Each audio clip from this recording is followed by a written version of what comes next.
इस वक्त सीधा हमारे साथ जुड़े हुए हैं रिटायर्ड कर्नल दर्शन सिंह। दर्शन सिंह जी, बहुत स्वागत है आपका एएनबी न्यूज में। सर, आपने देखा होगा लगातार साल दर साल सैकड़ों की संख्या में आतंकियों का खात्मा किया जा रहा है। सुरक्षा बल पूरी तरह से मुस्तैद हैं। कई हमारे भारत के ऐसे जवान जो उन्होंने अपनी शहादत दी है, बावजूद इसके हम हर मुमकिन कोशिश कर रहे हैं आतंकवाद के खात्मे की, लेकिन एक के बाद एक घटनाएं सामने आ रही हैं। देखिए, सबसे पहले तो ये बात है कि जो टेररिज्म है वहां पे बहुत पुराना कोई बॉर्डर टेररिज्म का इतिहास वहां 90 से चल रहा है, तो बहुत लंबा बॉर्डर है और वो बॉर्डर नदी नालों से गुजरता है, बर्फीले इलाकों से गुजरता है, वहां कई बर्फ होती है, तो बहुत जगह टूट जाते हैं, तो बहुत दुर्गम इलाका जो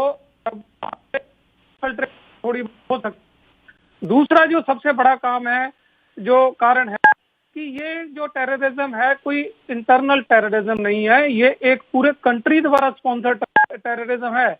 जब एक कंट्री पूरा टेररिज्म को प्रमोट कर रहा है, लोगों को ट्रेन कर रहा है और फंडिंग कर रहा है, और उसका पूरा ध्यान हर टाइम इसके ऊपर लगा रहता है कि किस तरह आतंकवाद को बढ़ावा दिया जाए, तो उस टेररिज्म को रोकना थोड़ा मुश्किल काम होता है, क्योंकि उसके पीछे एक सरकार की ताकत लगी हुई है और उस सरकार का, उनकी मिलिट्री का सर्वाइवल उसी टेररिज्म के ऊपर में है।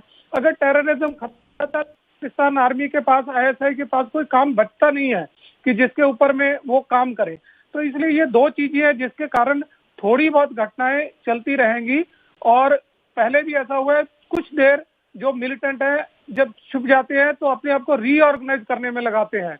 अगर थोड़ी देर शांति रहता है तो इसका मतलब ये नहीं है कि शांति हो गई, वो उस टाइम उनका एक रीऑर्गेनाइजेशन फेज चल रहा होता है, जिसमें वो इकट्ठा होते हैं, अपना नेटवर्क बनाते हैं। साइलेंट जो लोग हैं, अंडरग्राउंड वर्कर्स का, ओवरग्राउंड वर्कर का नेटवर्क तैयार किया जाता है और फिर कुछ घटना को अंजाम दिया जाता है। अगर घटनाएं देखें अभी जो हुई है, सबसे पहले 18 अगस्त को जो हुई, उसमें 4 आतंकवादी मारे गए, जिसमें से हैदर और उस्मान जो लश्कर तौबा के बहुत टॉप लेवल के कमांडर थे। उसके बाद फिर 28 तारीख को 3 मिलिटेंट मारे गए हैं, जिसमें अल बदर का कमांडर भी शामिल था, शकीर अहमद। उसके बाद फिर 19 तारीख को, जो शनिवार को 29 तारीख को फिर एनकाउंटर हुआ, जिसमें 3 आतंकवादी फिर मारे गए हैं। उसमें हमारा सेना का एक जवान भी शहीद हुआ। और उसके बाद फिर जो अभी इनकाउंटर हुआ है कल 3, जो पंथा चौक में हुआ, ये एक भीड़ भाड़ वाला इलाका है। यहाँ से ओल्ड एयरपोर्ट को रोड मुड़ती है, एक सिटी को जाती है और एक आगे बारामूला की तरफ जाती है। बहुत इंपॉर्टेंट क्रॉसिंग है, भी कई घटनाएं हो चुकी हैं यहाँ पे। तो यहाँ पे पुलिस की एक परमानेंट पोस्ट है, उस पर अटैक किया गया, जिसमें एक एएसआई बाबूराम शहीद हो गए और मिलिटेंट भाग के एक मकान में छिप गए। वहां पे उनको बड़ा ह्यूमैनिटेरियन ग्राउंड अगर देखा जाए कि ये नहीं है कि आर्मी बहुत तशद्दुद कर रही है, उनके पेरेंट्स को बुलाया गया, उन्होंने अपील करी गई उनसे कि आप बाहर आ जाइए, तो इस तरह फाइट मत करिए, ये फुटाइल है, आप आर्मी से नहीं लड़ सकते हैं। पर इसके बावजूद जो उनके आका बैठे हैं वहां पे बॉर्डर के पास, उन्होंने उनको मजबूर किया, क्योंकि नहीं तो सारी जो चाल है उनकी खुल के सामने आ जाती है कि कौन पीछे है, लोग कौन इनको इंस्टिगेट कर रहे हैं। तो फिर वहां पे इनकाउंटर चालू हुआ और तीनों के तीनों मिलिटेंट वहां पे मारे गए हैं। AK-47, कुछ अम्युनिशन और बहुत सारा सामान वहां से बरामद हुआ है। रिटायर्ड कर्नल दर्शन सिंह हमारे साथ लगातार बने हुए हैं।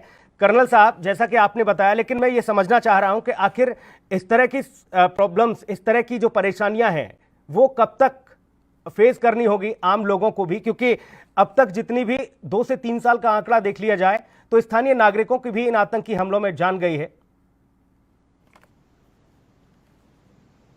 नागरिकों को है, क्योंकि उनके लिए बंदिशें लग जाती हैं, उनका आना जाना मुश्किल हो जाता है और तो प्रॉब्लम होती है रोजमर्रा की चीजें।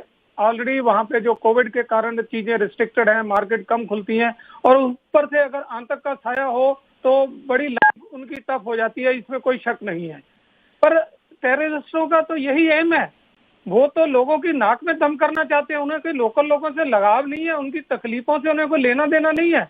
वो चाहते हैं कि लोकल लोग तंग हों और ये सारा ब्लेम जो है भारतीय सरकार के ऊपर, भारतीय आर्मी के ऊपर डाला जाए कि आर्मी तंग कर रही है उनकी, जबकि लोग वहां पे शांति चाहते हैं। जब शांति हो जाती है, थोड़े दिन शांति रहती है, तो बैरियर हट जाते हैं, तो लोग बहुत खुश होते हैं।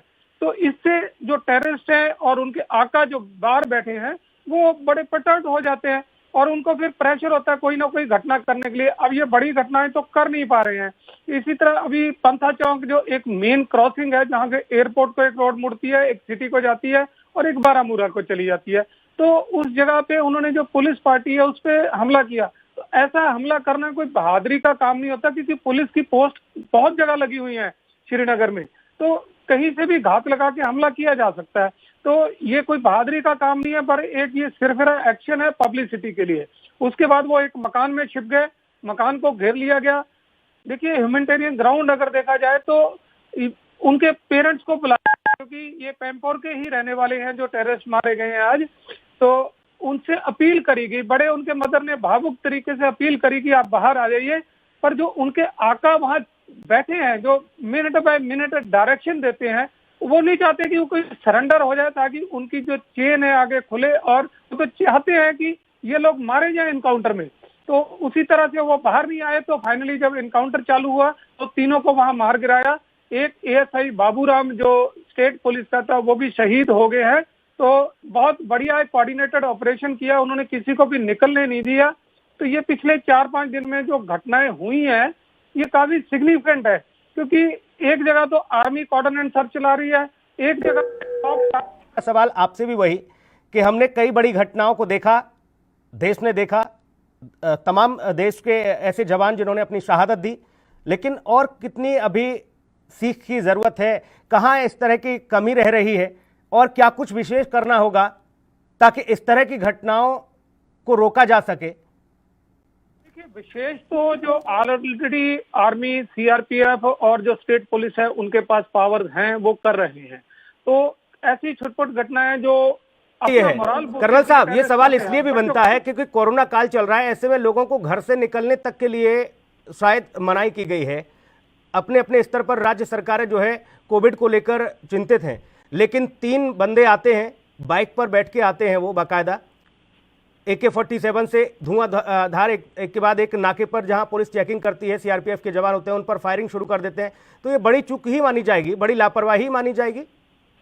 देखिए लापरवाही तो जो सिक्योरिटी फोर्सेज है, आप उनकी सख्त जो ड्यूटी है उसको समझिए कि वो एक पोस्ट पे खड़े हैं, सुबह 6 बजे से लेकर शाम के 8 बजे तक वो उन्होंने मुस्तैदी से पहरा देना है। और कितनी लोग वहां से निकलते हैं, हर किसी को रोक के हरास नहीं किया जा सकता, हर किसी की तलाशी नहीं ली जा सकती, हर गाड़ी की चेकिंग नहीं करी जा सकती। सिर्फ जो सस्पेक्टेड होते हैं, जो कोई इन्फॉर्मेशन होती है तो उसी को रोका जाता है। अगर और ज्यादा कर्नल साहब शायद इस बात से सहमत होंगे, वो लोग जो अब तक इनको पनाह दे रहे हैं, वो लोग जो अब तक इनको शह दे रहे हैं, लगातार ऐसे लोगों को आगे बढ़ाने का, ऐसे नौजवानों को आगे बढ़ाने का काम कर रहे हैं, आतंकवाद में संलिप्त कर रहे हैं, इन लोगों का जब तक खात्मा नहीं होगा तब तक बाबूलाल जैसे शहीदों को शायद शहादत ना मिले।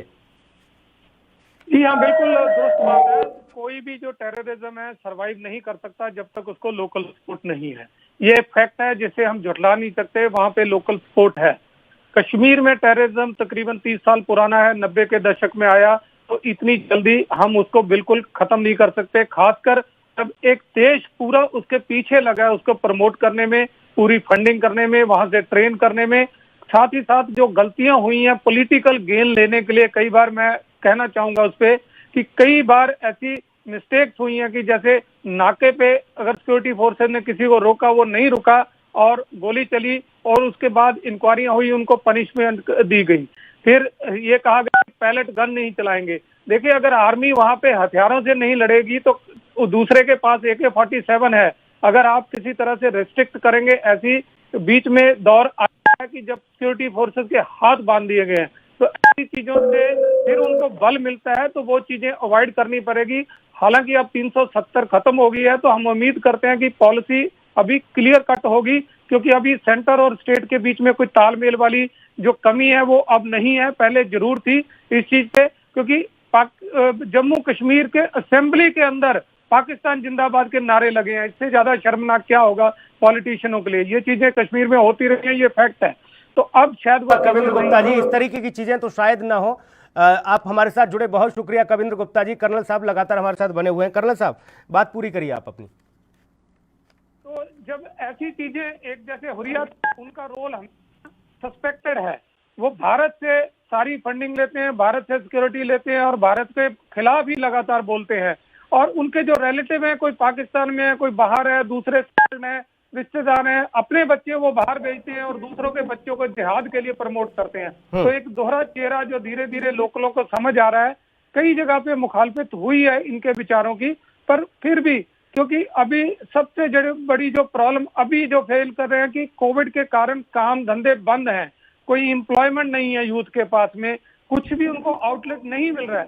तो ऐसे में अगर टेरर फंडिंग के थ्रू उनको कुछ पैसे मिल जाते हैं ऐसी घटना करने के लिए, तो बहुत जल्दी जो 20-22 साल का वो उसमें इन्वॉल्व हो जाता है। तो हमें देखना पड़ेगा, साथ साथ कोई सूटेबल एम्प्लॉयमेंट भी दी जाए, फ्री कुछ ना बांटा जाए, एम्प्लॉयमेंट दी जाए, एम्प्लॉयमेंट जनरेशन करी जाए, क्योंकि अब 370 हट चुकी है तो कोई बैरियर नहीं है। एक बड़ा सवाल है जो आपने उठाया कि ऐसे लोगों को फ्री में कुछ न बांटा जाए, एम्प्लॉयमेंट की व्यवस्था की जाए, उनके रोजगार की व्यवस्था की जाए ताकि वो एक सही दिशा में आगे कदम बढ़ा सकें, इस तरह की गतिविधियों में वो संलिप्त ना हो। अगर हालात ऐसे ही रहे तो न जाने और कितने बाबूलाल अपनी शहादत के लिए खड़े हैं।